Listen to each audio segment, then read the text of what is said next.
দর্শক সালাম আলাইকুম। শুরু করছি ইস্পাহানি মির্জাপুর চা মুক্তবাক। সাথে আছি আমি মাহমুদুর রহমান মান্না। আমাদের আজকের আলোচনার শিরোনাম এরকম: সাংবাদিক সম্পাদক নুরুল কবিরকে তো আপনারা চেনেন। এখন সবাই কতখানি চেনেন তা জানি না, কিন্তু একটা সময় ছিল ওনার কণ্ঠ ছাড়া টেলিভিশনের কর্মসূচি খুব ভালো জমত না। বিশেষ করে 1/11-এর পরে যখন সামরিক শাসন, এক ধরনের সামরিক শাসনের বিপক্ষে কেউ কথা বলতে পারত না, তখন সবচাইতে বলিষ্ঠভাবে সাহসিকতার সাথে যিনি কথা বলেছিলেন তিনি নিউ এজ পত্রিকার সম্পাদক নুরুল কবির। আজকে আমরা মুখোমুখি নুরুল কবিরের, আমাদের অনুষ্ঠানের নাম দিয়েছি মুখোমুখি সম্পাদক নুরুল কবির। যারা নুরুল কবির, আপনাকে স্বাগত জানাচ্ছি আমাদের অনুষ্ঠানে। প্রথমে আপনাকে আমি প্রশ্ন করতে চাই, জানতে চাই আপনার কাছে যে 180 দিন তো পার হয়ে গেল গভর্নমেন্টের। এর মধ্যে অনেক চ্যালেঞ্জ ছিল, যেমন ইরাক যুদ্ধ হলো, জ্বালানি সংকট হলো, এর মধ্যে আবার গণভোটের রায় এবং সংবিধান সংস্কার পরিষদ গঠনের ব্যাপারে সরকার পক্ষের অবস্থান নিয়ে বিতর্ক হলো। জামাতে ইসলাম তথা বিরোধী দল একভাবে বেরিয়ে গেল। জুলাই সনদ বাস্তবায়ন নিয়েও সংশয় তৈরি হলো। সব মিলে আপনার দৃষ্টিতে কেমন গেল এই 180 দিন? ধন্যবাদ মান্না ভাই আপনাকে। প্রথম কথা হচ্ছে যে 180 দিন পরে 6 মাসের মাথায় বা পূর্ববর্তী সময়গুলোতেও আমার কাছে মনে হয় না যে এখন যারা সরকার চালাচ্ছেন তাদের অন্তত অধিকাংশই তারা মাথায় রাখেন যে এই সরকারটা প্রতিষ্ঠিত হয়েছে একটা গণতন্ত্র পরায়ণ গণ অভ্যুত্থানের মাধ্যমে। গণতন্ত্র পরায়ণ গণ অভ্যুত্থান বলতে আমি বলতে চাইছি যে একটা কোনো গণ অভ্যুত্থানকে সংগঠিত করা যায় না, গণ অভ্যুত্থান হয়ে ওঠে, আপনি নিজে আমার চেয়ে ভালো বুঝবেন। এবং কোনো একটা স্বৈরতান্ত্রিক প্রশাসন বা সরকার বা কর্তৃপক্ষের বিরুদ্ধে যখন সকল শ্রেণীর মানুষ রাস্তায় নামে, তারা সবাই দেশের কোনো না কোনো রাজনৈতিক দলের সঙ্গে জড়িত, এমন কথা কোনো বাস্তবতা নাই। এটা কোনো বিরোধী দলের রাজনৈতিক কর্মীদের অভ্যুত্থান ছিল না, জনগণের অভ্যুত্থান ছিল। সেখানে কর্মীরা ছিলেন, কর্মীরা অনেক সংগঠকের ভূমিকা পালন করেছেন, নিঃসন্দেহে তাদের স্যাক্রিফাইসও আছে। কিন্তু এটা গণ অভ্যুত্থানের মধ্যে দিয়ে যখন একটা সরকারের পতন ঘটে, এক্সকিউজ মি, এবং সেখানে যখন হাজারের উপরে তরুণ তরুণী, বৃদ্ধ কিংবা নারী পুরুষ শিশুর মৃত্যু ঘটে, কয়েক হাজার যখন পঙ্গুত্ব বরণ করে, এই রকম পরিস্থিতির মধ্য দিয়ে সরকারের পরিবর্তন এবং তার পরিপ্রেক্ষিতে অনুষ্ঠিত নির্বাচনের মাধ্যমে যখন একটা সরকার গঠিত হয়, ঔচিত্যমূলক কথা হচ্ছে তাদের মনে রাখা দরকার যে কাদের রক্তের উপর দাঁড়িয়ে এবং কাদের পঙ্গুত্ব, কাদের নিপীড়ন নির্যাতনের উপর দাঁড়িয়ে সরকার গঠিত হয়েছে। এটা এই কারণে মনে রাখা দরকার যে পুরো 15 বছর, তারও আগে 15 বছর ধরে সংগ্রাম হলেও পুরো সংগ্রামটার মধ্যে বিএনপির নিজের, অপরাপর রাজনৈতিক দলগুলোর, সমাজের বিভিন্ন অংশের এবং সর্বশেষ যে তরুণ তরুণীর রাজনীতি গণ অভ্যুত্থানে আত্মত্যাগ করেছেন এবং যারা এখনও বেঁচে আছেন হাজার হাজার, তাদের আকাঙ্ক্ষার পরিপূরক একটা কর্মকাণ্ড পরিচালিত হওয়া হচ্ছে সরকারের দায়িত্ব এবং দায়। সেই ক্ষেত্রে সব পার্টি মিলে কারোর কিছু কিছু ব্যতিক্রমী নোট অফ ডিসেন্ট ছাড়া একটা চার্টারও হয়েছিল যে রাষ্ট্র, রাজনীতি, সমাজ এবং অর্থনীতির কী ধরনের গণতান্ত্রিক রূপান্তর সংগঠিত হবে। আপনি ইতিমধ্যে ইঙ্গিত দিয়েছেন যে সেগুলো নিয়ে বিতর্ক আছে বা বিতর্ক হয়েছে। প্রশ্ন হচ্ছে রাজনৈতিকভাবে এই মুহূর্তে আমরা যেটা দেখতে পাচ্ছি, সাধারণভাবে অতীতের দিনগুলোর সঙ্গে যে পদ্ধতিতে রাজনীতি, রাষ্ট্র পরিচালিত হচ্ছে, জাতীয় সংসদ পরিচালিত হচ্ছে, তার মধ্যে কোনো মৌলিক পরিবর্তন গণঅভ্যুত্থান পূর্ববর্তী সময়ের সঙ্গে যেভাবে পরিচালিত হচ্ছে প্রতিষ্ঠানগুলো, তার সঙ্গে এখন যেভাবে পরিচালিত হচ্ছে তার কোনো মৌলিক পার্থক্য নাই। কিছু কিছু ইনিশিয়েটেড হয়েছে সংস্কারের, কিন্তু আপনি লক্ষ্য করুন যে এখনো পর্যন্ত বাংলাদেশের যে মন্ত্রিপরিষদ, যে সরকার, সেইটা সেই যে 1972 সালের সংবিধান প্রণীত হয়েছিল একজন ব্যক্তিকে কেন্দ্র করে, তিনি যত বড়ই হন না কেন, অর্থাৎ সমস্ত ক্ষমতা কেন্দ্রীভূত আছে প্রধানমন্ত্রীর কাছে। বাকশাল আমলে পরবর্তীকালে কেন্দ্রীভূত হয়েছিল প্রেসিডেন্টের কাছে, সামরিক শাসকদের আমলে হয়েছিল প্রধান সামরিক আইন প্রশাসকের কাছে, তারপরে বিএনপি এবং আওয়ামী লীগের আমলে আবার এটা প্রধানমন্ত্রীর কাছে। অথচ গণঅভ্যুত্থানের একটা অন্যতম প্রধান দাবি ছিল ক্ষমতার বিকেন্দ্রীকরণ, ক্ষমতার ভারসাম্য তৈরি, প্রেসিডেন্ট এবং প্রাইম মিনিস্টারের ক্ষমতার মধ্যে ভারসাম্য তৈরি করা। কিন্তু তার কোনো লক্ষণ আমরা এখনো পর্যন্ত দেখছি না।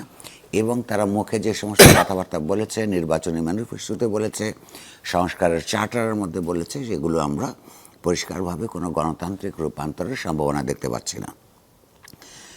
কিছু কিছু ক্ষেত্রে ইন্টারিম পর্যায়ে প্রফেসর ডক্টর ইউনূসের সময়ে যে দু একটা আইন হয়েছিল, যেমন ধরুন রাষ্ট্রের বিভিন্ন ব্রাঞ্চের ক্ষমতার পৃথকীকরণ, সেই ক্ষেত্রে বহু বহু বছর ধরে দেশের মানুষের, আইনজীবী সমাজের, বুদ্ধিজীবী সমাজের, বিভিন্ন রাজনৈতিক দলের দাবি এবং বিচার কার্যের সঙ্গে যারা জড়িত তাদের অপ্রত্যক্ষভাবে তাদের দাবি ছিল নির্বাহী বিভাগ থেকে আপনার বিচার বিভাগকে কার্যকরভাবে পৃথক করার ব্যবস্থা।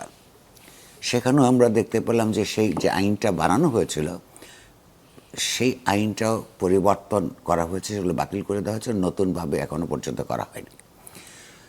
একটা সরকারকে রাজনৈতিকভাবে অ্যাকাউন্টেবল রাখবার জন্যে, অর্থনৈতিকভাবে দুর্নীতিমুক্ত রাখবার জন্যে এবং মানুষের গণতান্ত্রিক অধিকারকে সমুন্নত রাখবার জন্য একটা রাষ্ট্রের অনেক প্রতিষ্ঠান থাকে। এখানে যেমন anti corruption commission, human rights commission, তথ্য কমিশন, এগুলো কিন্তু ঠিক নতুন করে তাদেরকে আরও এম্পাওয়ার করে মানুষের স্বার্থের পক্ষাবলম্বন করে অধিকারের সম্প্রসারণের মাধ্যমে শক্তিমান করে তোলার ব্যাপারে সরকারের কোনো আমি উদ্যোগ দেখছি না। এটা হচ্ছে সরকারি দলের দিক থেকে একটা অবস্থা, রাজনৈতিক দিক থেকে। অন্যদিকে এই মুহূর্তে সরকারিভাবে বিরোধী দল হচ্ছে জামায়াতে ইসলামী। জামায়াতে ইসলামের রাজনীতির কথা আপনার আমার বলবার অপেক্ষা রাখে না, প্রতিদিনই আমরা দেখতে পাচ্ছি তারা এটা অবশ্য লুকায় না, তারা একটা ডানপন্থী রাজনৈতিক সংগঠন। তারা ধর্মীয় অনুশাসন চায়। যতক্ষণ পর্যন্ত ধর্মীয় অনুশাসন প্রতিষ্ঠা করতে না পারে তারা এই সিস্টেমের মধ্যে কাজ করে এবং তারা তাদের রাজনীতিকে এগিয়ে নিয়ে যাওয়ার চেষ্টা করছে। এর মধ্য দিয়ে আমরা একই সঙ্গে আমরা দেখতে পাচ্ছি যে পুরা সমাজের মধ্যে তাদের যে আধিপত্য ক্রমান্বয়ে তৈরি হচ্ছে। এইখানকার আমাদের সমাজের আবহমান কাল ধরে কতগুলি লোকায়ত মুসলিম সংস্কৃতি ছাড়াও অন্যান্য এখানে যে পারস্পরিক ধর্মীয় সহনশীলতার ব্যাপার, এগুলো ক্রমে ক্রমে খর্ব হচ্ছে। আমরা লক্ষ্য করছি এখানে নৌকা বাইচের মতো অনুষ্ঠানের মধ্যে, গানের অনুষ্ঠানের মধ্যে আপত্তি আসছে, মেয়েদের খেলাধুলার ব্যাপারে আপত্তি আসছে, তারপরে এখানে মাজার ভাঙার সংস্কৃতি চালু হয়েছে। এই যে এই সমস্ত ঘটনাগুলো একটা উগ্র ডানপন্থী রাজনীতির উত্থানের একটা লক্ষণ হিসাবে সমাজের সামনে খুব পরিষ্কারভাবে প্রতিভাত আছে। এর পরিপক্ষ হিসাবে বিএনপি নিজেকে একটা মধ্যপন্থী রাজনৈতিক দল বলে দাবি করে। এখানে যে একটা লিবারেল ডেমোক্রেটিক একটা সহনশীল সাংস্কৃতিক পরিবেশ তৈরি করবার জন্য যে সাংস্কৃতিক রাজনীতি করা দরকার, সেটা আমরা না সরকার রাষ্ট্রের পক্ষ থেকে না বিএনপির বিভিন্ন সামাজিক সাংস্কৃতিক সংগঠনগুলির দিক থেকে আমরা দেখতে পাই। ফলে রাজনৈতিকভাবে আমার এই কারণে আমি বলেছি যে এটা যে একটা রক্তাক্ত গণঅভ্যুত্থানের মধ্য দিয়ে প্রতিষ্ঠিত সরকার, যে গণঅভ্যুত্থানের মধ্যে সমাজ এবং রাষ্ট্রের রাজনীতি এবং সংস্কৃতির আরও বেশি গণতন্ত্রায়নের আকাঙ্ক্ষা জড়িত ছিল, যেগুলো সেদিনকার মিছিল, মিটিং, স্লোগান, ফেস্টুন, দেয়াল লেখনের মধ্যে খুব পরিষ্কার ছিল, সেগুলো যদি এই মন্ত্রী সাহেবরা, সরকার প্রধান সহ অন্যরা এটা মনে রাখতেন রাজনৈতিক দল, তাহলে বোধ হয় আমরা একই সেই থোর বড়ি খাড়া এবং খাড়া বড়ি থোরের মধ্যে আমরা থাকতাম না। এটা একটা দুর্ভাগ্যজনক ঘটনা। অর্থনৈতিক দিক থেকে যদি বলি, আমি একথা স্বীকার করবার কোনো সুযোগ নেই যে আওয়ামী লীগ যে ধরনের একটা লুটপাটের অর্থনীতি, দুর্বৃত্তপরায়ণ অর্থনীতি তৈরি করেছিল, সেখানে ব্যাংকগুলি লুটপাট হয়েছে, বিদেশে অনেক টাকা পাচার হয়েছে, ফলে উপর দিয়ে কতগুলো কসমেটিক পরিবর্তন হলেও আপনার অর্থনীতির ভিতরের থেকে দুর্বল হয়েছে। এটাকে শক্তিমান করে দাঁড় করানোর একটা দায়িত্ব অভ্যুত্থান পরবর্তী সরকারের ছিল। কিন্তু আমরা বাস্তবে লক্ষ্য করতে পারছি, যেমন ধরেন আপনি প্রতিদিন পত্রপত্রিকা বা সরকারের বক্তৃতা আপনারা দেখতে পাবেন যে বিদেশি বিনিয়োগ কী করে এখানে আসবে, এফডিআই ফ্লোর জন্য কত বিশেষ বিশেষ নানান ধরনের স্পেশালিস্ট নিয়োগ করা হচ্ছে।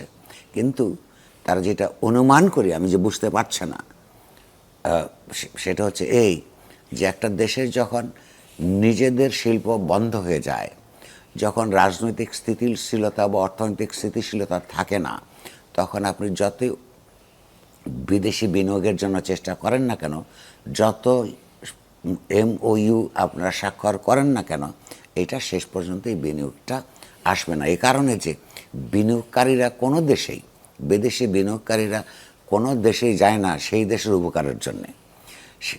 তার নিজের লাভ যেখানে বেশি হবে সেখানে সে যাবে, তার মধ্য দিয়ে যেখানে বিনিয়োজিত হবে তার পুঁজি, সেই দেশ কিছু উপকৃত হতে পারে। কিন্তু এই মুহূর্ত পর্যন্ত গ্যাসের অভাবে, বিদ্যুতের অভাবে বাংলাদেশে গত 6 মাসে প্রায় 1000-এরও বেশি শিল্প কারখানা বন্ধ হয়েছে। এই শিল্প কারখানা বন্ধ হওয়ার অর্থ হচ্ছে এগুলোর মধ্যেকার শ্রমিকদের জীবন একটা ভয়াবহ অনিশ্চয়তার মধ্যে পড়েছে। এখানে পুঁজির সঞ্চালন, টাকার প্রবাহ, এগুলি বন্ধ হয়ে যাবে।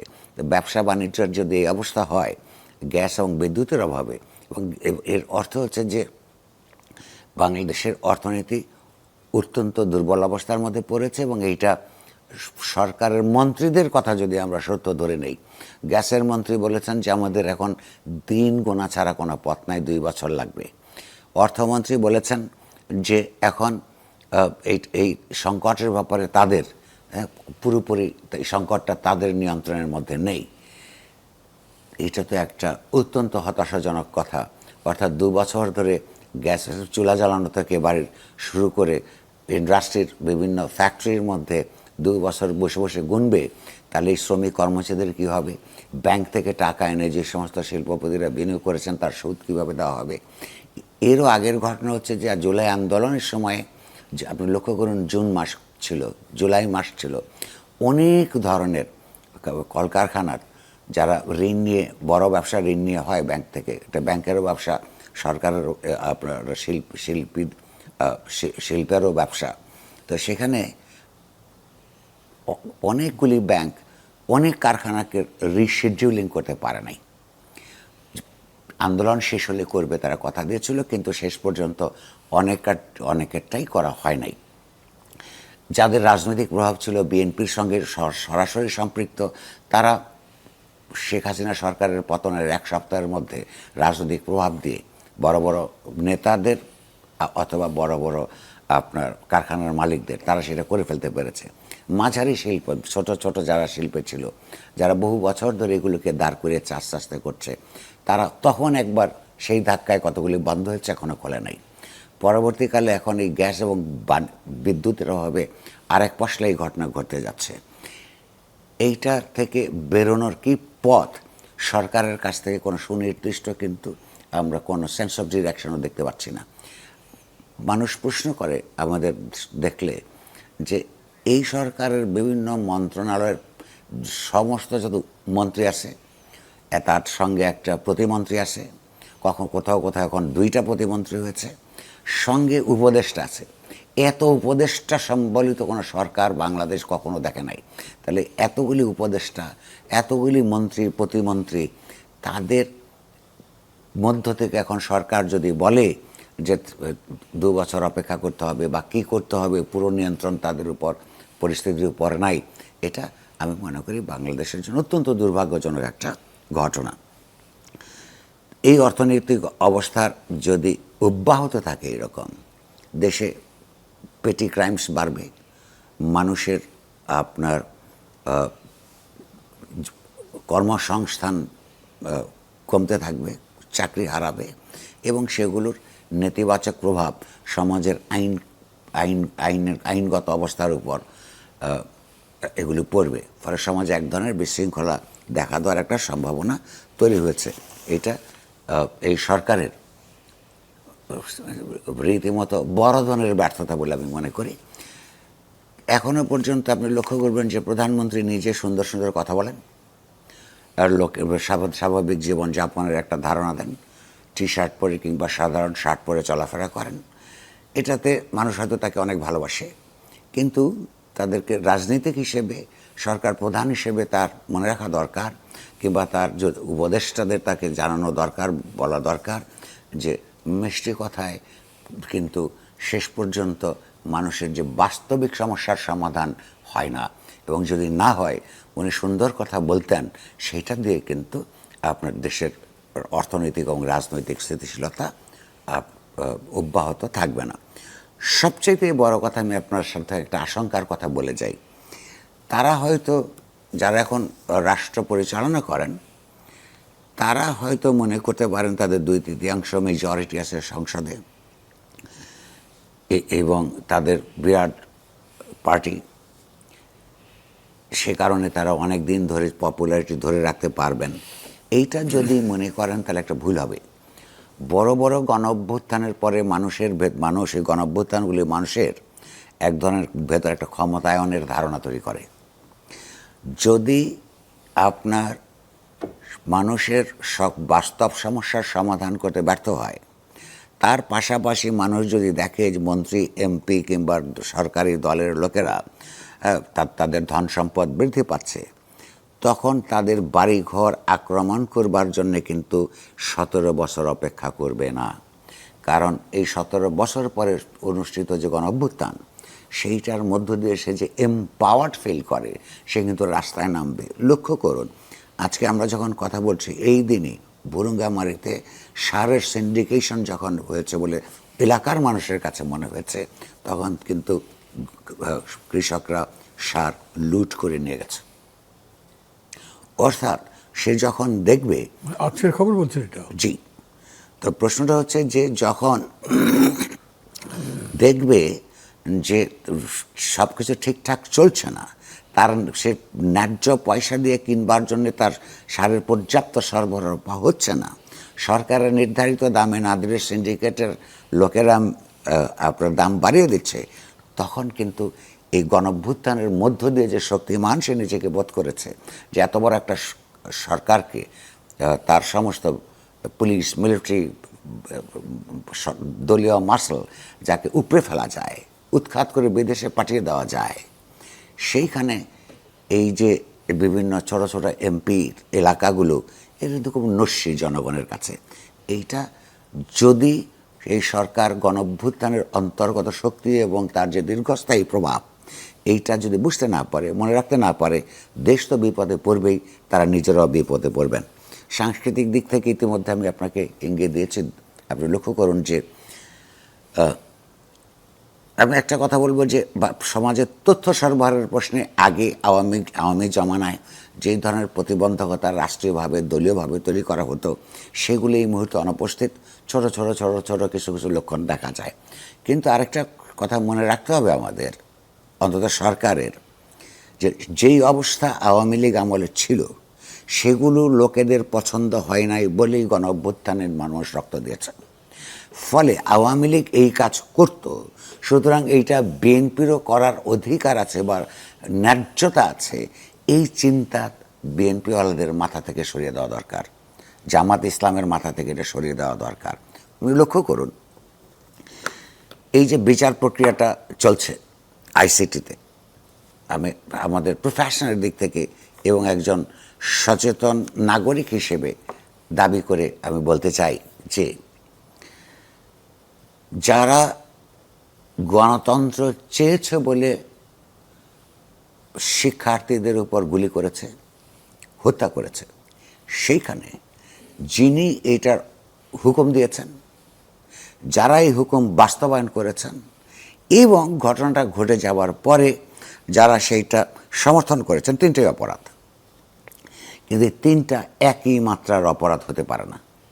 একটা যে হুকুম দিয়েছেন যে তাদেরকে গুলি করে হত্যা করো, তার ক্ষমতায় থাকবার জন্যে মন্ত্রীরা বা প্রধানমন্ত্রীর দফতর, আর যাদের আইন শৃঙ্খলা রক্ষা করবার কথা তাদের কোনো আইনের কিতাবেই আছে কোনো অবৈধ আদেশ মান্য করা তাদের বাধ্যকতা নাই, আনলফুল কোনো অর্ডার তারা মানতে বাধ্য নন, কিন্তু তারা এটা সব কিছু করেছে। এই সময়ে সাংবাদিকদের একটা অংশ এই ঘটনাগুলিকে পরবর্তীকালে তারা এটাকে প্রত্যক্ষ এবং পরোক্ষভাবে সমর্থন করেছে। তিনটাই অপরাধ, কিন্তু তিনটা একই মাত্রার অপরাধ নয়, ফলে সবগুলি অপরাধ একই আদালতে একই আইনে সংগঠিত হতে পারে না। আপনারা লক্ষ্য করুন যে ইউনূসের অন্তর্বর্তীকালীন সরকার পরিষ্কারভাবে বলেছিল যে সাংবাদিকদের যাদেরকে গ্রেফতার করা হয়েছে, অভিযোগ আনা হয়েছে এবং যাদের বিরুদ্ধে হত্যা মামলা দেওয়া হয়েছে, কারণ হত্যা মামলার জন্য তো হত্যা করতে হয়, তো সাংবাদিক বুদ্ধিজীবীরা আওয়ামী লীগদের সমর্থন করত, তাদেরকে আপনার একই ধরনের যে হত্যা করেছে, যে হত্যার নির্দেশ দিয়েছে, আর যে 10 দিন পর সমর্থন করেছে, তাকে একই ধরনের আইনে একই ধরনের আদালতে বিচার করা যায় না। এটা আগে করা হতো। সেখানে তার কথা দিয়েছিল এগুলো স্ক্রুটিনি করবে, স্ক্রুটিনি করে তার সেগুলো বাছাই করে সেই ব্যাপারে তারা সিদ্ধান্ত নেবে।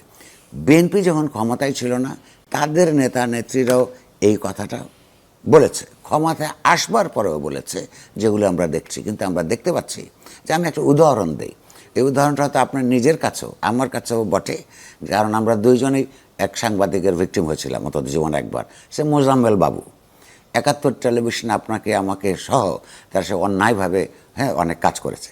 কিন্তু প্রশ্নটা হচ্ছে, তার উপর অন্যায় করা হয়েছে বলে আজকে অন্য একটা পরিস্থিতিকে আমি কি একই অন্যায় তার উপর করব? তাহলে এই পরিবর্তনটা হলো কেন? ধরুন একটা উদাহরণ হিসেবে বলছি, শাপলা চত্বরে যে নির্মাণবিক নৃশংস আচরণ আওয়ামী লীগ সরকার, র্যাব, পুলিশ মিলে করেছিল, সেই মামলায় একজন আসামি মোজাম্মেল বাবু। কিন্তু মোজাম্মেল বাবু সেই সময়ে সরকারকে দেখিয়েছে, আদালতে প্রদর্শন করেছে যে তার আগে পরে 3-4 দিন সে দেশে ছিল না, এবং এটা সরকারের কাছে প্রমাণিত।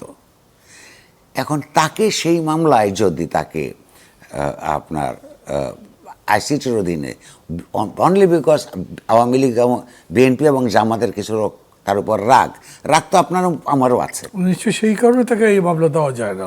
এটা দেওয়া যায় না, দিয়েছে তো, কারণ সে তো দেশে ছিলই না তখন। তখন প্রশ্ন হচ্ছে যে, একটা অন্যায়ের বিরুদ্ধে বিজয়ী সংগ্রামের পরে যারা ক্ষমতা আসে, তারা যদি একই ধরনের অন্যায় করতে থাকে, তাহলে এই যে শহীদের রক্ত বৃথা যায়। যারা হচ্ছে তারা তো ইতিবাচক সামাজিক, রাজনৈতিক, অর্থনৈতিক পরিবর্তন চেয়েই তো এই সংগ্রামটা করেছিল। তো সেগুলো তারা দেখবে যে তারা প্রতারিত বোধ করবে। এই সুযোগে জামাত ইসলামী একটা পার্টি যে ইতিহাসের ব্যাপারে মিথ্যে বলে, নিজেদের কর্মকাণ্ড সম্পর্কে মিথ্যে বলে, এবং তাদেরকে যারা রাজনৈতিকভাবে মতাদর্শগতভাবে তাদেরকে বিরোধিতা করে, আমি নিজে করি, সেগুলোর রাজনীতিগত এবং মতাদর্শগত উত্তর দেওয়ার বুদ্ধিবৃত্তিক অ্যাবিলিটি না থাকবার কারণে, এবং থাকা সম্ভব নয়, কারণ একটা প্রতিক্রিয়াশীল শক্তি, একটা প্রগতিশীল চিন্তাকে খর্ব করা খুব সহজ কাজ নয়। সেই কাজটা না করতে পারে আপনি চিন্তা করতে পারেন, তারা ইসলামের কথা বলে, আল্লাহ নবীর কথা বলে, অথচ তাদের একটা টিম আছে, একটা টিম, 60-70 জনের একটা টিম, তাদেরকে বেতন দেওয়া হয়, তাদেরকে যন্ত্রপাতি দেওয়া হয়, তাদের কাজ হচ্ছে তাদের রাজনৈতিক প্রতিপক্ষ পক্ষের নামে কুৎসা রটনা করা, মিথ্যে বলা, এটাই তার সার্বক্ষণিক তার কাজ। এবং সর্বশেষ তারা যেটা করছে, এমনকি তাদের পরিবারবর্গের কাছে কুৎসা রচনা করছে সোশ্যাল মিডিয়ার মাধ্যমে। পরিবারবর্গ, আপনি চিন্তা করতে পারেন কতটা নিচে নামলে, তারা কতটা অমানুষ হলে, এবং সত্যবাদিতার পথ থেকে কত দূরবর্তী থাকলে, এবং কুৎসা রচনা করা, ইসলামের যতগুলি পাপ বলা হয়, এর মধ্যে একটা অন্যতম প্রধান পাপ হলো এটা, এগুলি তারা করতে থাকে। তো প্রশ্নটা হচ্ছে যে এই যে সাংস্কৃতিক একটা পরিমণ্ডল তৈরি হচ্ছে, এটা তো সরকার জানে। তাহলে সরকার তো জামাত ইসলামের এই সমস্ত কারা করছে, কাদের বিরুদ্ধে করছে, এটা তারা জানে, তাদেরকে ইনডালজেন্স দিচ্ছে। এবং আমি মনে করি এইটাও একটা অপরাধের কাজ করছে।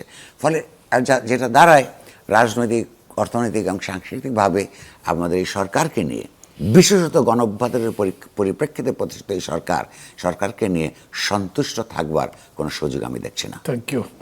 একটা বিরতি নেব দর্শক, বিরতি নিচ্ছি। এতক্ষণ এক নাগারে কথা বলেছেন জনাব নুরুল কবির। আমরা ফিরে আসবো 3-4 মিনিট পরে। বাকি যে সময় পাবো হয়তো আধা ঘন্টার মতো, তখনও উনি এমনি এক নাগারেই কথা বলতে পারবেন, দেখবেন আপনারা, সাথে থাকবেন। কথা বলছিলাম নিউ এজ পত্রিকার সম্পাদক জনাব নুরুল কবিরের সঙ্গে। যারা নুরুল কবির, আপনার কথা তো শুনলাম, দর্শকরা শুনেছে। আপনি খুব মনোযোগের সঙ্গে যতক্ষণ কথা বলেছেন, প্রায় সামগ্রিক চিত্রটাই ফুটে উঠেছে আমি মনে করি। তার অনেকগুলো বিষয় আছে যেগুলো আলাদা আলাদা করে বলা দরকার। যেমন ধরেন, গভর্নমেন্ট খুব বলে বেড়ালো ওইদিকে ইরানের যুদ্ধ, এদিক দিয়ে ফুয়েল ক্রাইসিস, তারা পাচ্ছে না। এবং পরিস্থিতিটা এরকম যে 4 মন্ত্রী 4 রকম বলছে। কেউ বলছে 3 মাস পরে, কেউ বলে 6 মাস পরে, কেউ বলে বলতে পারবো না কবে শেষ হবে। আর ইম্পর্টেন্ট মিনিস্টার মানে ফাইন্যান্স মিনিস্টার, এনার্জি মিনিস্টার, এরা বলছেন যে 6 মাসের আগে কোনো সমস্যার সমাধানই হবে না। এই কথাগুলোকে কিভাবে নেবেন? 6 মাস যদি এই অবস্থা চলে তাহলে দেশ যাবে কোথায়? এর মধ্যে যেমন আর একটা আছে, গভর্নমেন্টের হাতে তো টাকা নেই, অথচ গভর্নমেন্ট মানে এটা কীরকম একটা বিলাসিতা করছে, উন্মাদ বিলাসিতা টাইপের, যে তারা আচ্ছা এই আপনার এই কৃষক কার্ড, ফ্যামিলি কার্ড এগুলো চালাচ্ছে, যদি চালাতে পারে চালাবে। তার সাথে বাজেট একটা করেছে 7 লক্ষ কোটি টাকা, যার মানে আপনার ওই ভ্যাট ট্যাক্স এগুলো তুলতে হবে, অথবা বিদেশি লোন থেকে নিতে হবে, নিজের কাছে টাকা নেই। প্রতিদিন প্রায় 800 কোটি টাকার মতো তুলেছে, প্রায় 1.5 মাস হয়ে গেল। এটা কই যাচ্ছে? এগুলোর কি হবে শেষ পর্যন্ত? সেটা আমি সাধারণভাবে বলেছি, আপনি লক্ষ্য করুন। প্রশ্নটা হচ্ছে যে গ্যাস এবং তেলের যে সংকটটা হবে, সেইটা তো ক্ষমতা আসার প্রথম দিন থেকে এটা চিন্তা করার কথা ছিল। কারণ যে ইরান যুদ্ধের যে ঘটনা, তো সেটা সারা পৃথিবীতে যারা যারা বুদ্ধিমান সরকার তারা সেগুলির প্রস্তুতি নিয়েছে। এই ব্যাপারে সত্যিকার অর্থে একটা সংকট তৈরি হয়েছে, এটা অস্বীকার করবার কিছু নেই। কিন্তু প্রশ্ন হচ্ছে যে আমাদের এখানে যে আমাদের সমুদ্রে যে দুটো আপনার এলএনজিকে গ্যাস তৈরি করে আমাদের বিদ্যুৎ গ্রিডে দেওয়ার কথা, একটা আজকে নষ্ট হয় তো আরেকটা কালকে নষ্ট হয়, ওইটা ঠিক হয় তো এটা ঠিক হয় না। দুটোর মধ্যে আবার একটা যখন ঠিক হয় তখন হচ্ছে এলএনজি নিয়ে এসে গ্যাসিফাই করে দেওয়ার জন্য সেই ইয়ে থাকে না, অন্য বোটস থাকে না। এই যে এটা তো অব্যবস্থাপনা। দ্বিতীয়ত সেইগুলি ওইখান থেকে কিনে এনে ওই গ্যাস ওর মধ্যে ঢোকানোর জন্য যে সমস্ত কোম্পানিগুলিকে দায়িত্ব দেওয়া হয়েছে, সেগুলো ঠিকঠাক মতো দেওয়া হয়েছে কিনা সেগুলো বিতর্ক আছে, না সংশ্লিষ্ট মন্ত্রীদের পছন্দের লোকদেরকে দেওয়া হয়েছে, এগুলো নিয়ে বিতর্ক তৈরি হয়েছে। একটু আমি আপনাকে একটু ইয়ে করি, সেটা হচ্ছে কি যে অ্যাক্সেলারেট কিংবা সামিট, তাদের দুটো এলএনজি টার্মিনাল মানে যে কার্গো আছে ওইটা তো এই ভালো হয়, এই যেটা আপনি বলেছেন। কিন্তু এগুলো ভবার পেছনে কারণ একটা, আপনি নিজে সাংবাদিক সম্পাদক একটা পত্রিকার, একটা মাত্র পত্রিকা একটা নিউজ করেছিল যে বিএনপির একটা সিন্ডিকেট টাইপের, মানে যারা এই ব্যবসাগুলো করে তারা এলএনজি ইম্পোর্টে তখন স্পটে কিনি, ইম্পোর্ট করি, তাছাড়া কোনো উপায় নেই। এইটা কেনার জন্য 3টা কার্গো বা 5টা কার্গোর ব্যাপারে তারা চাপাচাপি করেছে, তাদেরকেই দিতে হবে। তাদের ঝগড়ায় সিদ্ধান্ত হয়নি বলে এটা ইম্পোর্ট বন্ধ হয়েছে, ভার্চুয়ালি আর ইম্পোর্ট করাই হয়নি। তারপরে তো এখন যেটা আটকে গেছে, মানে ঠিক করতে গিয়ে দেখে যে ঠিক হয়েছে, আবার পরে দেখে হয়নি। এটাকে আবার ঠিক করতে পারবে কবে তার ঠিক নেই। তো এই যে এত বড় অব্যবস্থাপনার কারণে ইম্পোর্ট করাই হলো না। মানে যদিও দিতে বলা হচ্ছে যে যুদ্ধের কারণ, ইরান আর এই কিংবা হুরমুজ বন্ধ রাখার কারণ, কিন্তু ওই যে একটা জাহাজ আছে, 5টা জাহাজ নাকি ভর্তি করে আসবার কথা ছিল, একটা জাহাজ আসে নাই। এগুলো তো মানুষ জানেও না ভালো করে, তারা জানতে দেয়নি। আর একটা জিনিস দেখেন, বলি আপনাকে, তারপরে আপনি আপনার কথা বলেন। গত কয়েক বছর ধরে আমরা দেখেছি যে আমাদের এখানে কোল নিয়ে একটা অল্টারনেটিভ এনার্জির অনেক আলোচনা হয়েছে। তো তখন বলা হলো যে আমাদের বড় পুকুরিয়াতে মানে ভালো রকম কয়লা পাওয়া গেছে, কিন্তু এইটা তো ওপেন পিট করা যাচ্ছে না, ক্লোজ পিট করতে হবে। এবং কেন করা যাচ্ছে না, কত বড় ভূমিধস একটা নেমে যেতে পারে, অনেক কথা বললো নদীটা নষ্ট হয়ে যাবে, মরুভূমি হয়ে যাবে, অনেক কথাবার্তা সবই শুনে সবাই অ্যাগ্রি করলো। ওই আন্দোলন হলো ওই জায়গাতে কিন্তু, এবং সেই মানে ইয়েতে ফুলবাড়িয়াতে হরচুরের কথা মারাও গেল 2-3 লোক। তারপরেও কিন্তু তারা তখন ওপেন পিটের পক্ষে বলেনি। এখন সেদিন সরকারের উপদেষ্টা বলেছেন যে কোনো উপায় নেই, আমাদেরকে ওপেন পিট করতে হবে। তো এই ওপেন পিট করেন যদি, তাহলে সমস্ত জায়গায় যে ভূমির যে বিনষ্ট হবে সেটার কি করবেন? এখন নিজের ক্রাইসিস সামাল দিতে না পেরে আপনি প্রকৃতির উপরে বিপর্যয় নিয়ে আসছেন, সেই জিনিসের দিকে ধাবিত হচ্ছেন। এইটার উপরই বা কী বলবেন? সব মিলে আমি বলতে চাইছি এই কথা যে গভর্নমেন্টের মিসম্যানেজমেন্ট একটা এখানে বড় ফ্যাক্টর হিসেবে কিন্তু আস্তে আস্তে এক্সপোজড হচ্ছে। প্রথম দিকে হয়তো আমিও মনে করেছি, আপনি মনে করেছেন, অন্যরাও মনে করেছে যে তা কী করবে, এত বড় একটা যুদ্ধ, হরমুজ বন্ধ, আসতে পারছে না, কাতার এখন আমাদেরকে এনার্জি দিচ্ছে না, এটা তো হবেই। কিন্তু পেছনের স্টোরি হচ্ছে এই 6 মাসে এটার সাকসেস বলতে কিছু নাই, এখন কিছু বলতে পারছে না তারা। আচ্ছা, প্রশ্ন হচ্ছে যে সেই সরকারে যারা এসছেন তাদের অনেকেই বাংলাদেশকে চিনেন না, আমি বলছি না সবাই। এই যে যেই উপদেষ্টা বলেছে কোনো না কোনোভাবে ওপেন পিটের ব্যবস্থা করতে হবে, তার পূর্ব চিন্তার অভাবে, তাদের পূর্ব চিন্তার অভাবে, পূর্ব প্রস্তুতির অভাবে বাংলাদেশে এত যখন গণ অভ্যুত্থান ছিল না, তখনই ফুলবাড়িতে যে রক্তাক্ত সংগ্রাম হয়েছে, এই সরকারের চাইতে অনেক বেশি স্বৈরতান্ত্রিক একটা সরকার পিছু হটতে বাধ্য হয়েছে, সেদিকে আর যাওয়ার কথা চিন্তা করে নাই। এবং এরপরে ওইখানে গিয়ে আবার ওপেন পিট করতে যাবে, এটা এই উপদেষ্টা সাহেব বুঝতে পারেন নাই বাংলাদেশকে, বাংলাদেশের মানুষকে এটা করতে দিবে না মানুষ। আচ্ছা, আমরাও সেইটাই সমর্থন করব, মানুষ যখন আবার সংগ্রামে নামবে। আপনার সঙ্গে একমত যে তা তো এটা তার দক্ষতার অভাব, তার মিসম্যানেজমেন্ট, তার কমিটমেন্টের অভাব, এবং বাংলাদেশের যে ভেতরে যে আওয়ামী লীগ আমলে যে সমস্ত সিন্ডিকেটগুলি চলতো, এইটাই ভিন্ন রূপে কেন্দ্র থেকে পরিধি পর্যন্ত এক ধরনের চাঁদাবাজি হতো। 5ই আগস্টের 24-এর পরপর আমরা লক্ষ্য করেছি সেই চাঁদাবাজি কিছুদিন বন্ধ ছিল, বন্ধ থাকবার পরে আবার সেই চাঁদাবাজিটা শুরু হয়েছে, শুধু মুখ পরিবর্তন হয়েছে, দলীয় পরিচয় পরিবর্তন হয়েছে। তেমনি বড় বড় ব্যবসার মধ্যে নতুন নতুন সিন্ডিকেট গড়ে উঠছে। এটা নানান পত্রপত্রিকায় খবর বেরোচ্ছে, মানুষ এটা জানছে, বুঝতে পারছে। আমার নিজেদের আমার খবর হলো যে আপনি যদি যে কোনো মন্ত্রীর অফিসে যান, এই মন্ত্রী সাহেবদের আদৌ কোনো কাজ করবার সুযোগ আছে কিনা। একজন মন্ত্রীর অফিসে প্রতিদিন 20 থেকে 25টা লোক সবসময় বসে থাকে, তাদের দলীয় লোক এই তদবির সেই তদবির এগুলো করে। তো এগুলো করতে অথবা তারা বাধ্য হয়। সেই ক্ষেত্রেও যদি সরকার কোনো সিদ্ধান্ত গ্রহণ না করে যে মন্ত্রীরা কাজ করতে পারবে কি পারবে না। তৃতীয়ত আরেকটা ব্যাপার যেটা দাঁড়িয়েছে, যখনই একজন মন্ত্রী বলা হচ্ছে যে একদম নিয়মিত 9টার সময় প্রধানমন্ত্রী অফিসে যাচ্ছেন, পারলে ওভারটাইম করছেন, সন্ধ্যার পরেও কাজ করেন ওখানে, মানে ভাইব্রেন্ট সেক্রেটারি। আমি বিভিন্ন ভাইব্রেন্ট তো বটেই, কারণ আমাকে সংবাদ, আমাদের যে সংবাদপত্রগুলির একটা অ্যাসোসিয়েশন আছে, এডিটার্স কাউন্সিলের প্রেসিডেন্ট হিসেবে, সেইখানের দুটো বাস্তব সমস্যা নিয়ে আমাকে এই 6 মাসে দুবার 2জন মন্ত্রীর ঘরে যেতে হয়েছে কথা বলার জন্য, একজন তথ্যমন্ত্রী আর একজন স্বরাষ্ট্রমন্ত্রী।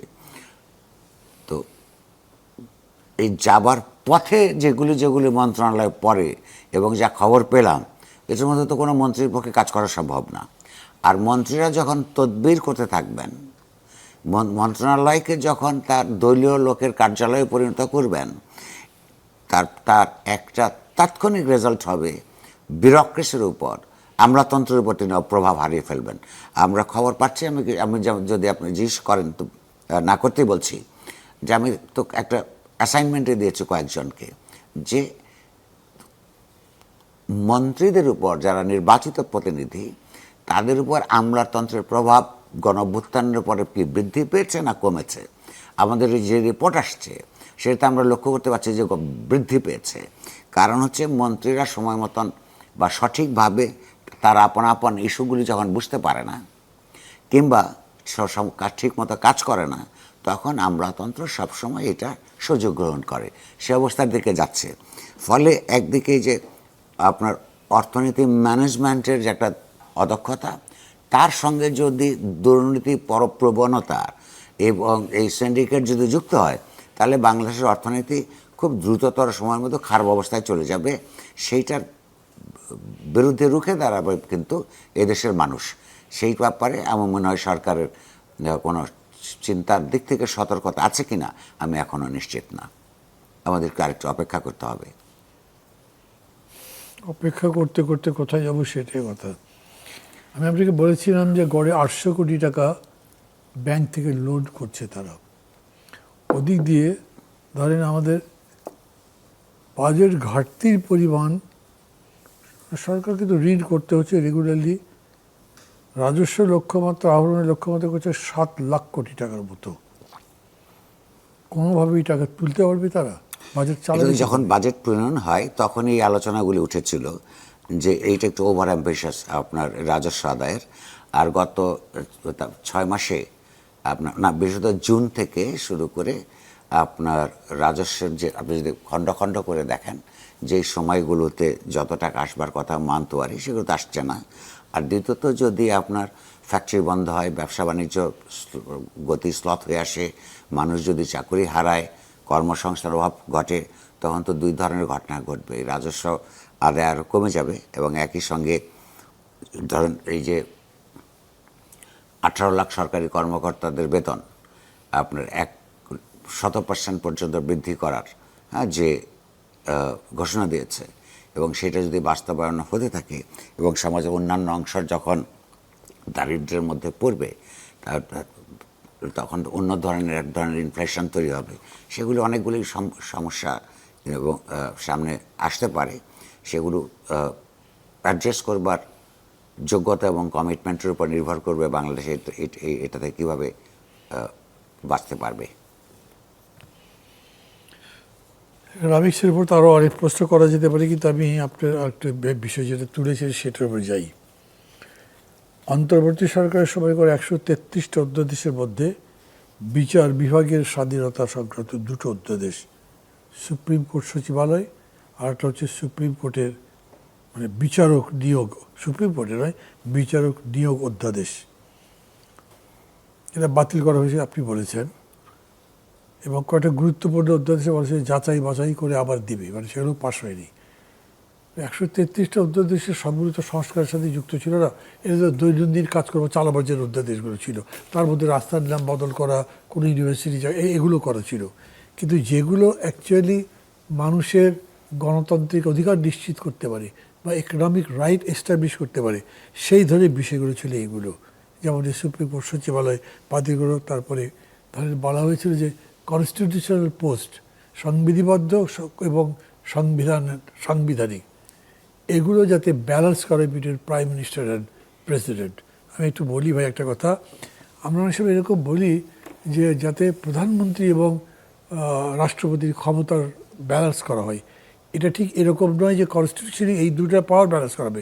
আমাদের কথা হলো যে এক ব্যক্তির হাতে সব ক্ষমতা যদি দিয়ে দেন, তাহলে he can be absolute power করাপ্টস absolutely যাওয়া হয়, অর্থাৎ ওইটা দেওয়া যাবে না, ওইখানে প্রেসিডেন্টকে শেয়ার করতে হবে। এবং সেই অনুযায়ী বলা হয়েছিল যে সংবিধিবদ্ধ এবং সাংবিধানিক পোস্টগুলোতে ইন্ডিপেন্ডেন্টলি প্রেসিডেন্ট যাতে নিয়োগ দিতে পারেন, তার প্রধানমন্ত্রীকে জিজ্ঞেস করতে হয়। এতদিন তো ছোটো জগন্নাথের মতো ছিল। এই ধরনের সমস্ত বিষয়গুলো তো সাসপেন্ডেড রয়ে গেল, তাহলে কী দাঁড়ালো? জি, সেটা আমি বলছি। প্রশ্নটা হচ্ছে যে আপনার কথাটা কি যদি আমি আরেকটু জোর দিয়ে বলি, একজন ব্যক্তির হাতে, সেই ব্যক্তি যদি ফেরেশতাও হন, যদি ক্ষমতাসীন দলের তিনি যদি প্রশ্নাতীত শীর্ষ নেতা হন, সে একই ব্যক্তির হাতে যদি মন্ত্রী পরিষদের চিফ হিসেবে সর্বোচ্চ নির্বাহী কর্তৃত্ব রাষ্ট্রের তার হাতে তার হস্তগত থাকে, এবং একই সঙ্গে তিনি যদি রাষ্ট্রের আরেকটা অঙ্গ লেজিসলেচার অর্থাৎ আইন প্রণয়ন সভার প্রধান থাকেন। এই তিনটে ক্ষমতা যদি একজন মানুষের হাতে থাকে, সেই মানুষটা ব্যক্তিগতভাবে ভালো কি মন্দ তার উপর কিছু যায় আসে না। এই মানুষটা সাংবিধানিকভাবে এক কর্তৃত্বপরায়ণ মানুষ হয়ে উঠতে বাধ্য। বাংলাদেশের পুরো অতীতটা দিয়ে বিভিন্ন সময়কালে আমরা লক্ষ্য করেছি, বাংলাদেশের সংবিধান এখনও পর্যন্ত একটা সাংবিধানিক স্বৈরতন্ত্রকেই বয়ে চলেছে। ফলে আপনার সমাজ এবং রাষ্ট্রের গণতান্ত্রিক রূপান্তরের প্রথম পথ হচ্ছে এই ক্ষমতার যে কেন্দ্রীভবন, এইটাকে বাদ দিয়ে বিকেন্দ্রীকরণ করা এবং এই ক্ষমতার ভারসাম্য প্রতিষ্ঠা করা। রাষ্ট্রের বিভিন্ন অঙ্গের মধ্যে এক ধরনের যোগাযোগ থাকার পরেও, পারস্পরিক নির্ভরশীলতা থাকার পরেও সেগুলোকে আরও পৃথক করবার চেষ্টা করা। এবং এই গণ অভ্যুত্থানের পেছনেরও যে আন্দোলন, সেই আন্দোলনগুলির মধ্যে এই দাবি দফাগুলো সমাজের ভেতর থেকে উঠে এসেছিল, যার কিছু কিছু পুরো নয়, কিছু কিছু এমনকি জাতীয়তাবাদী দলের নির্বাচনী ম্যানিফেস্টোর মধ্যেও ইঙ্গিত দেওয়া ছিল। কিন্তু আমার মনে হয় না যে বিএনপির এমপি মন্ত্রীদের তাদের এই মুহূর্তে তাদেরকে ইন্টারভিউ নিলে যে তারা তাদের নির্বাচনী ম্যানিফেস্টো তাৎক্ষণিকভাবে কী কী লেখা ছিল এগুলি তারা বলতে পারবেন কিনা। এই যে ক্ষমতায় যাওয়ার পরেই আপনার অতীত এবং সামাজিক এবং রাজনৈতিক অঙ্গীকারগুলি ভুলে যাওয়া, এর বিরুদ্ধে প্রতিদিন মনে করিয়ে দেওয়ার দায়িত্ব অন্যদের, বিরোধী দলের, এই যে মিডিয়ার, যারা সিভিল সোসাইটির, এগুলো এই দায়িত্ব পালন করা ছাড়া আপাতত আমি কোনো ব্যবস্থা অভিযোগ রয়েছে সে তার শরীরদের কথাই মনে রাখে না, তো ম্যানিফেস্টো মনে রাখবে কি? সেটাই তো, এটাই আমাদের জন্য একটা সংকট হিসেবে দাঁড়িয়েছে। তবে এই যে ধরুন আপনার এবং আমার জীবন বা এরকম আমাদের সময়ের যারা জীবন, তারা যে আমরা 30-40 বছর ধরে একই আলোচনা করে যাচ্ছি, ভিন্ন ভাষায়, ভিন্ন সময়ে, কখনো শান্ত অবস্থায়, কখনো নিপীড়নের অধীনে, এইটার থেকে মুক্তির একটা পথরেখা কিন্তু আপনাদের যারা রাজনীতি করেন তাদের সামনে আনার একটা দায় আছে। প্রায়শই লোকেরা জিজ্ঞাসা করে, আমাদের যারা সমসাময়িক, কখনো দুঃখ করেও জিজ্ঞেস করে যে আমাদের চেনা জগৎটা, তারা তো এগুলি করতে করতেই একটা জীবন পার করে দিল। আমি বলি না, এর আগের প্রজন্ম তারাও এগুলি করতে করতেই জীবন পার করেছে, যারা এই দেশের স্বাধীনতার জন্য যুদ্ধ করেছে, প্রাণ দিয়েছে। তারপরে যত লড়াই হোক না কেন, যত আত্মত্যাগই করুক না কেন, ওইটার চেয়ে বেশি তার এই দেশের ইতিহাসে কিছু ঘটে নাই। তো খুব স্বাভাবিকভাবে, খুব পরিষ্কারভাবে কথা ছিল এখানে একটা গণতান্ত্রিক রিপাবলিক তৈরি করবার জন্যে, যে রিপাবলিক কী করবে, সমাজে ধর্ম, বর্ণ, নারী, পুরুষ নির্বিশেষে এক ধরনের সমতা ভিত্তিক রাষ্ট্র প্রতিষ্ঠা করে ব্যবস্থা করবে। এখানে মানুষের ব্যক্তি নাগরিকের মর্যাদা অক্ষুণ্ণ থাকবে, সামাজিক ন্যায় বিচার প্রতিষ্ঠিত হবে। তো সেটার জন্য অনেক মানুষকে মরতে হয়েছে। প্রশ্ন করবার বিষয় হলে তো এগুলো হচ্ছে না কেন? এখানে আমি একটা কথা বলে থাকি, হয়তো আরও বহুবার বলতে হবে। এই বড় বড় আন্দোলনগুলি আপনি লক্ষ্য করবেন, প্রত্যেকটার ইতিহাসেই প্রগতিশীল তরুণরা শুরু করে, কিন্তু শেষ পর্যন্ত ইতিহাস যখন বাক পরিবর্তনের সময় নেয়, মানুষের গণজাগরণের মধ্য দিয়ে, এই ইতিহাসের এই বাক পরিবর্তনের সময়ে ইতিহাসকে পথ দেখিয়ে নিয়ে যাওয়ার জন্য যে বিপুল সংগঠিত রাজনৈতিক শক্তির দরকার পড়ে, সেটা সেই প্রগতিশীলদের থাকে না বা গড়ে ওঠে নাই।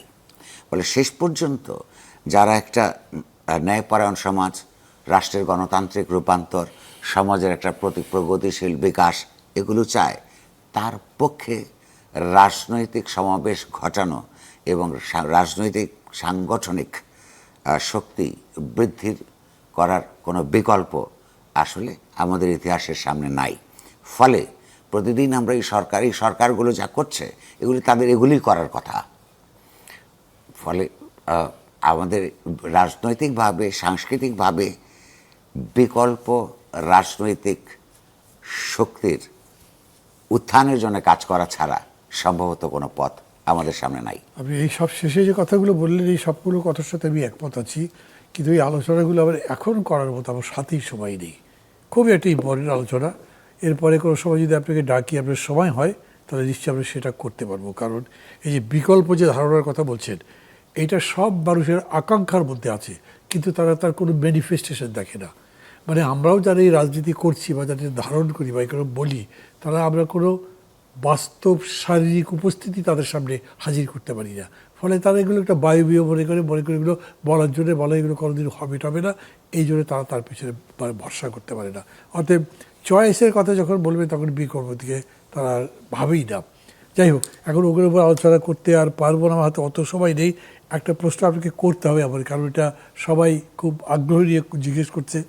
আপনি একজন সম্পাদক একটা পত্রিকার, প্রধানমন্ত্রীর ভারত সফর কি বাতিল হলো? মানে প্রতিক্রিয়া কি হতে পারে? প্রধানমন্ত্রী বা সরকারি সিদ্ধান্তকে কিভাবে দেখছেন? খুবই ইম্পর্টেন্ট একটা প্রশ্ন আমার মনে হয়, এটা একটু আলোচনা করে দিলে ভালো হয়। মিনিট 5 সময়,